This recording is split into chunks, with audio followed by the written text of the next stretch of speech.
मंडळी, राजकारणात काही निवडणुका अशा असतात ज्या दिसायला छोट्या पण परिणाम मात्र मोठे देऊन जातात. विधान परिषदेची ही निवडणूक त्यातीलच एक.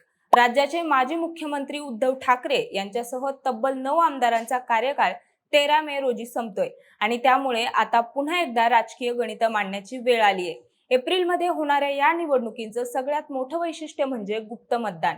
वरवर हे साधं वाटतं, पण या निवडणुकीत इथंच खरी गेम फिरते. कारण पक्षाने दिलेल्या व्हीप पेक्षा आमदारांच्या मनात काय चाललंय हे कुणाला कळत नाही.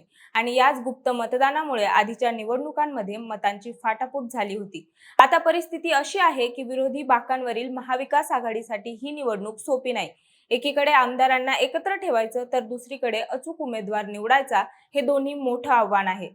तर दुसऱ्या बाजूला महायुती मात्र संख्याबळात मजबूत दिसते.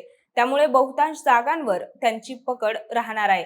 म्हणूनच या निवडणुकीत संख्याबळाचं गणित कसं असेल, कोणाच्या वाटेला किती जागा येणार आणि कोणाला पुन्हा संधी मिळणार याचीच माहिती सांगणारा हा व्हिडिओ. नमस्कार, मी अपूर्वा आणि तुम्ही पाहताय विशेष भारी. मंडळी, विधान परिषदेच्या रिकाम्या होणाऱ्या 9 जागांसाठी लवकरच निवडणूक जाहीर होणार आहे. नुकतीच राज्यसभेच्या रिक्त जागांसाठी निवडणूक पार पडली आणि त्यानंतर आता ही विधान परिषदेची निवडणूक होणार आहे. विशेष म्हणजे राज्यसभा निवडणुकीत महाराष्ट्रातील 7 जागांपैकी महाविकास आघाडीच्या वाटेला एकच जागा आली होती. त्या एका जागेसाठी उद्धव ठाकरे यांची सेना, काँग्रेस आणि शरद पवार यांच्या गटात मतभेदही दिसून आले होते. मात्र शेवटी तडजोड करून शरद पवार यांना आघाडीतून संधी देण्यात आली. पण त्या बदल्यात आता विधान परिषदेच्या या 9 जागांसाठी निवडणुकीत शरद पवार यांच्या पक्षाच्या वाटेला एकही जागा मिळणार नाही अशी चर्चा सुरू आहे. त्यामुळे आघाडीतील अंतर्गत तणाव पुन्हा एकदा समोर येण्याची शक्यता व्यक्त केली जाते.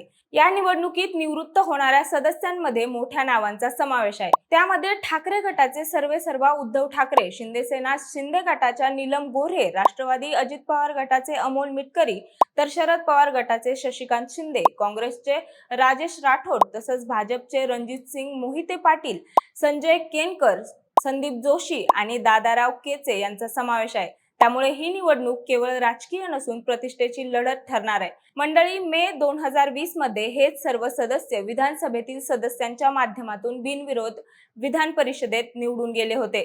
त्यावेळी महाविकास आघाडीला 5 जागा मिळाल्या होत्या तर भाजपला 4 जागा मिळाल्या होत्या. मात्र यावेळी परिस्थिती पूर्णपणे बदललेली दिसते. सध्या महायुतीकडे तब्बल 235 उमेदवारांचे भक्कम संख्याबळ आहे, तर मवियाकडे माकप आणि शेकपासह मिळून सुमारे 48 आमदार आहेत. त्यामुळे या निवडणुकीत उमेदवाराला पहिल्या फेरीत विजयी होण्यासाठी जवळपास 28 मतांची गरज भासणार आहे. शिवसेना उद्धव बाळासाहेब ठाकरे पक्ष, काँग्रेस आणि राष्ट्रवादी काँग्रेस शरदचंद्र पवार पक्ष यांचे मिळून विधानसभेत केवळ 46 आमदार आहेत. त्यामुळे आघाडीने 2 जागा लढवायच्या ठरवल्यास त्यांना इतर छोट्या पक्षांच्या मदतीवर अवलंबून राहावं लागणार आहे. त्याचबरोबर स्वतःची मते फुटणार नाहीत याची विशेष काळजी घ्यावी लागणार आहे. कारण विधानसभा निवडणुकीनंतर ही पहिली मोठी निवडणूक असल्याने सत्ताधारी पक्षाकडून विरोधकांच्या मतांमध्ये फूट पडण्याचा प्रयत्न होऊ शकतो.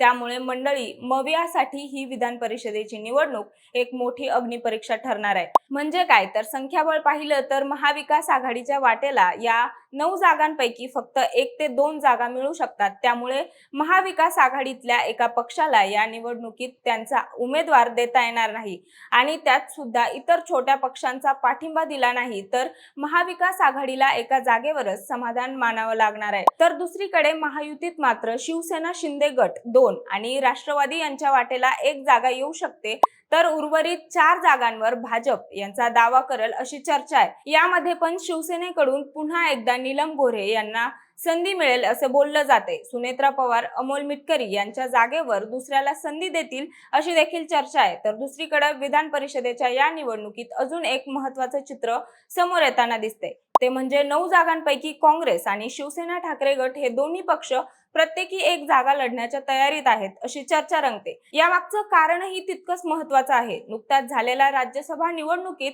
या दोन्ही पक्षांनी शरद पवार यांना पाठिंबा दिला होता आणि त्यांना बिनविरोध निवडून आणलं होतं. त्यामुळे आता याच बदल्यात विधान परिषदेच्या निवडणुकीत शरद पवार गटाकडून उमेदवार दिला जाण्याची शक्यता कमी मानली जाते. म्हणजेच आघाडीत एक प्रकारचं समजुतीचं राजकारण इथे दिसून येतंय. त्यामुळे या निवडणुकीत शिवसेना ठाकरे गटाकडून उद्धव ठाकरे पुन्हा एकदा विधान परिषदेवर जाणार हे जवळपास फिक्स झालंय. तर काँग्रेस कोणाला संधी देणार याबद्दल अजून स्पष्टता दिसून येत नाही. यासोबतच या निवडणुकीत आणखी एक रोचक वळण म्हणजे भाजपची रणनीती. विधान परिषदेत असलेले 4 पैकी गोपीचंद पडळकर, प्रवीण दटके आणि रमेश कराड हे तिघे आता विधानसभेवर निवडून गेलेले आहेत.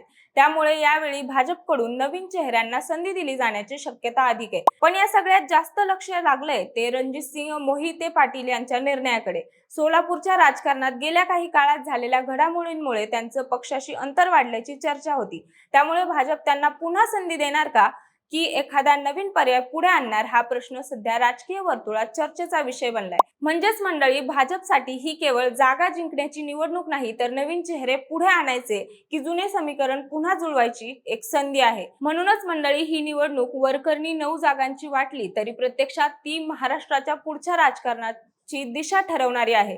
एका बाजूला महायुती आपलं भक्कम संख्याबळ दाखवत विजयाचा आकडा वाढवण्याच्या तयारीत आहे, तर दुसऱ्या बाजूला महाविकास आघाडीसाठी ही अस्तित्वाची लढाई ठरत चालली आहे. कारण इथे फक्त जागा जिंकायच्या नाहीत तर आपली एकजूट टिकवून ठेवायची आहे. गुप्त मतदान, क्रॉस वोटिंगची भीती, अंतर्गत नाराजी या सगळ्या गोष्टी या निवडणुकीला अजूनच जास्त गुंतागुंतीची बनवतात आणि त्यामुळे शेवटच्या क्षणापर्यंत कोण कोणाला साथ देणार हे सांगणं कठीण ठरतं. मंडळी, आज सभागृहात कार्यकाळ पूर्ण करणाऱ्या 9 सदस्यांना निरोप दिला जाईल आणि लवकरच या रिकाम्या जागांसाठी राजकीय हालचाली सुरू होतील. बाकी तुम्हाला काय वाटतं, या रिकाम्या होणाऱ्या जागांवर कोणाची वर्णी लागेल ते आम्हाला कमेंट करून नक्की सांगा. आणि अशाच राजकीय घडामोडी विस्ताराने पाहण्यासाठी आपल्या विशेष भारीच्या YouTube चॅनलला सबस्क्राईब करायला विसरू नका. धन्यवाद.